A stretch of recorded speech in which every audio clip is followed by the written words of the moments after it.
Hello everyone, KingslayerKoshy, and welcome back to Plants vs. Zombies. And with the $750 that we got, Crazy Dave will give us an extra seat slot to add another plant for us to use. And we also have another plant to work with, which is the Grave Buster.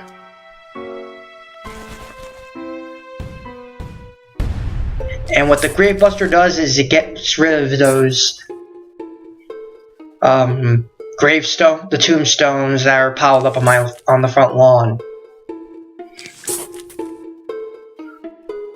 So as usual, gonna be planting sun shrooms and mini shrooms.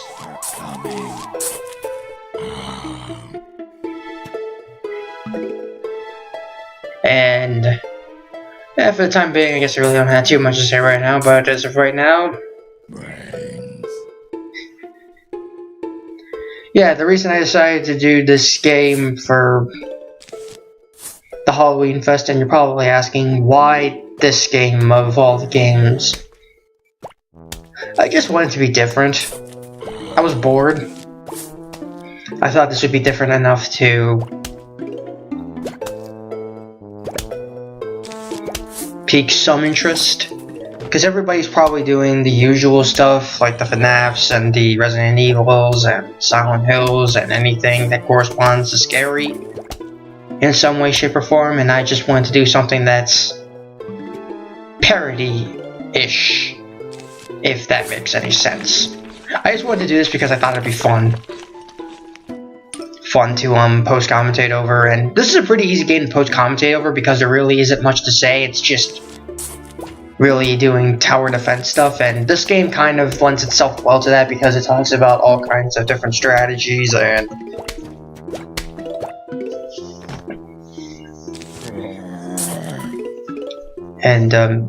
strategies that a lot of people use because there's so many different plants that you can get in this game, and you can decide whether or not, and many different people have many different ways of going about these stages. Oh yeah, and I guess I forgot to mention that using the grave eaters on the tombstones will drop off coins for you to pick up. Getting money in this game is actually fairly difficult early on, but of course, later on, we'll eventually get something that makes it easy to get money. And there's a really good way to get easy money in one of the later modes that come in after the main game's completed. Which I'd try out, but I most likely would probably try it out maybe in my own file eventually when I'm done with this game. But for right now, in terms of the bare bones stuff, this is all I can really show you right now, because a lot of the unique stuff, interesting stuff that I would like to talk about that makes this game fun, I can't really talk about it because I have to wait for a while before a lot of, well, not really so much of a lot of things are unlocked, but more so a key element is unlocked. And now, as you can see, thanks to the Grave Digger, or Grave Eater, I now have no chance of zombies appearing in the front lawn.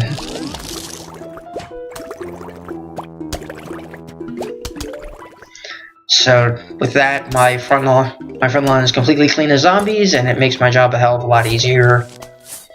And as you can see, I replaced immediately like all the mini shrooms with fume shrooms because, quite honestly, fume shrooms, they shoot farther, and overall they're just better to have. Mini shrooms are good for the beginning, but eventually when you get into later the game, they're not going to be very useful at all. And yeah, there's that one. Jab one asshole. And this is the point in the game where you gotta start dealing with multiple zombies.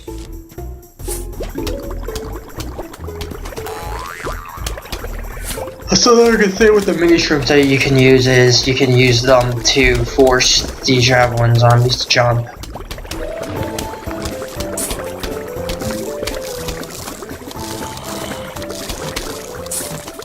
You can do the same thing with the walnuts and potato mines as well, but yeah, I like using the potato mines and the walnuts just because they're cheap and effective. The only downside is that it takes a pretty long time for the potato mine to come back or regenerate, and frame rate, my god.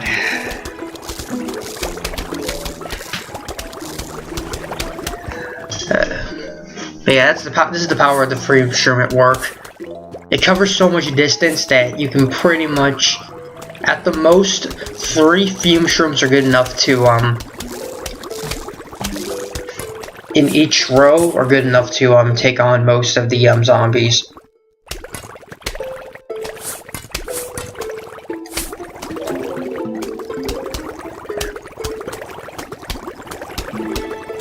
And the lag is real, Jesus Christ.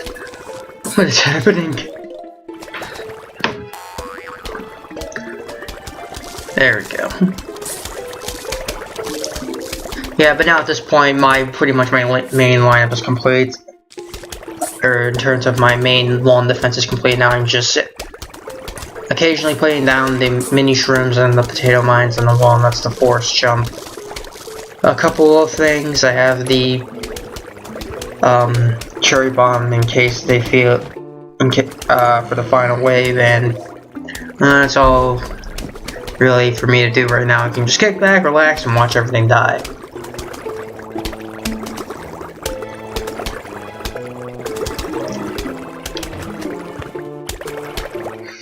But yeah.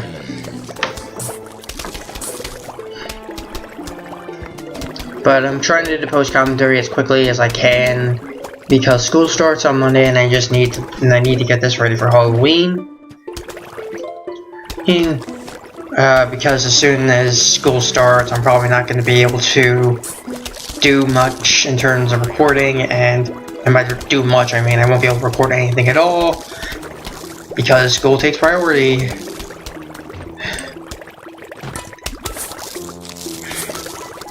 Detriments of being a Drexel student, I suppose. I'm done all my co-ops, but due to circumstances, things are gonna be a little bit more hectic than they need to be, but that's beside the point. So as soon as this is taken care of, I can finally figure out what to do for later.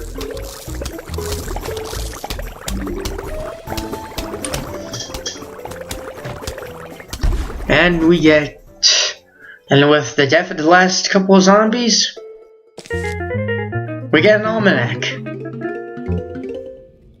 which talks about, yeah, this basically is just a what's what of each zombie and plant we have encountered throughout the game.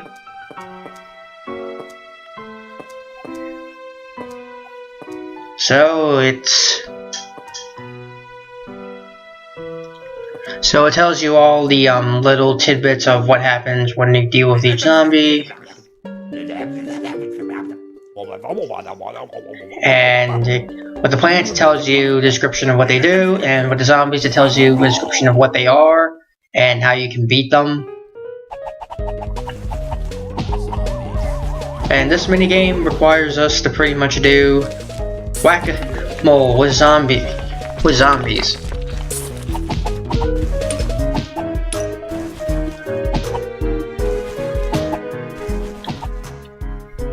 And it doesn't seem too bad at first, but of course the zombies will rise up faster and will start to become overwhelming. But on the rare occasion, if you do beat up on combo zombies, you will get sun. then you can use that sun to decide whether or not you want to either A, maybe plant some mines, or B, summon a grave eater to eat up a tombstone so that you don't have to deal with zombies in said row. Which is usually what I like to do because I can't be asked to deal with zombies. But also what makes this challenge annoying is that there are also tombstones that randomly decide to show up throughout the course of the level.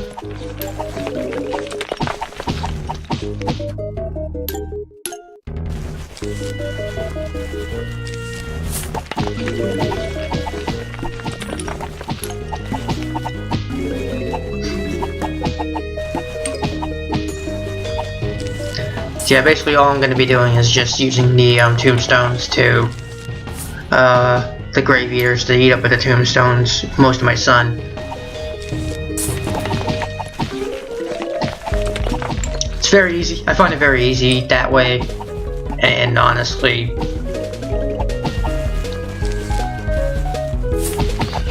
that's how I usually play. Some people, honestly, I feel like it's the only way you can really play, because with the mines you can't really, they take forever to set up, and for the cherry bombs, they're just too expensive, and you gotta get like good combos in order to actually get some sun. And this is the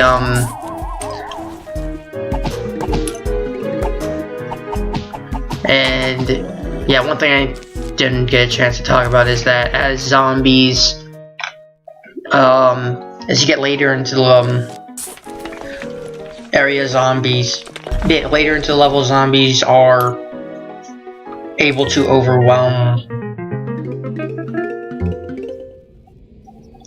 What the hell am I trying to say? Zombies are able to go faster and can possibly overwhelm you. So, and also depending on what kind of zombie you're dealing with, will determine how many hits it takes to whack until he's dead. Also now, home to probably one of my least favorite zombies in the game, the football zombie. With the helmet as strong as the bucket zombie, and the added addition of being fast as hell.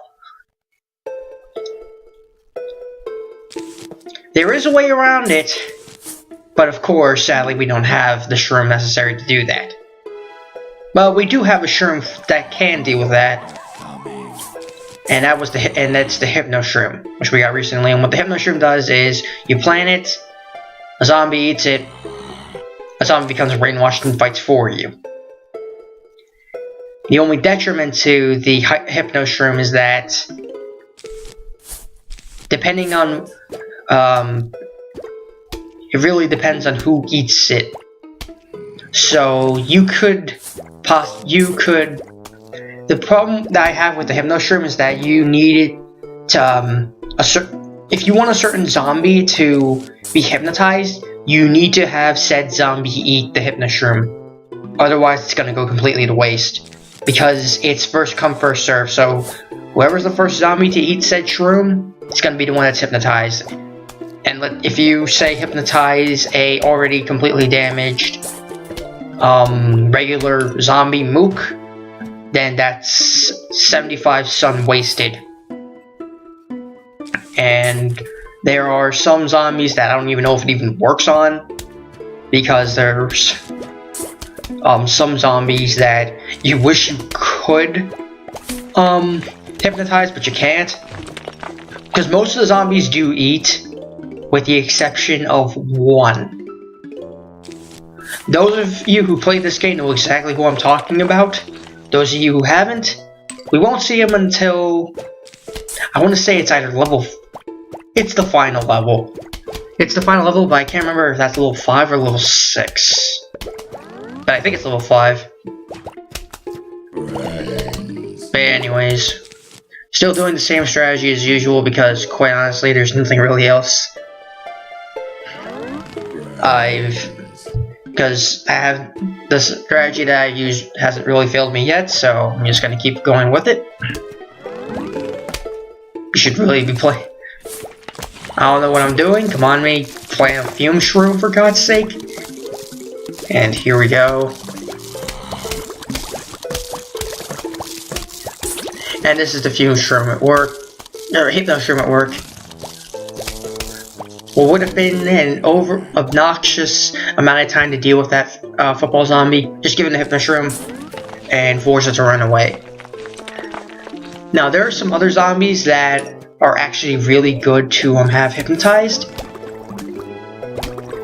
One in particular, but I'm not a big fan of using the shroom because it's very unreliable and it requires a bit of timing to make sure you have the right zombie eat said shroom. So it's because of that I just don't feel. I'm just gonna keep going with the fume shrooms. Unfortunately, I think I'm forced to use a cherry bomb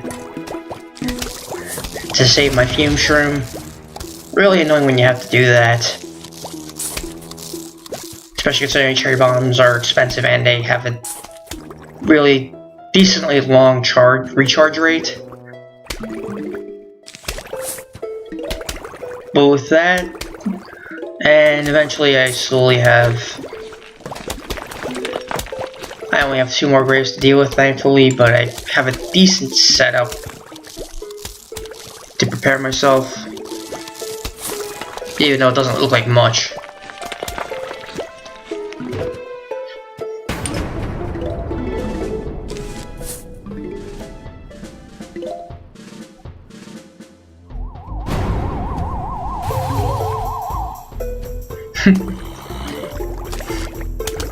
I'm gonna use hypno shroom to hypnotize the football zombie to eat the other zombie. And everything else will pretty much be pretty much as good as dead. And according to the timer, we'll be at the end of this part, so next time we'll go to the next level with the Scaredy Shroom and Tone, and I'll talk to you about it next time. See you then!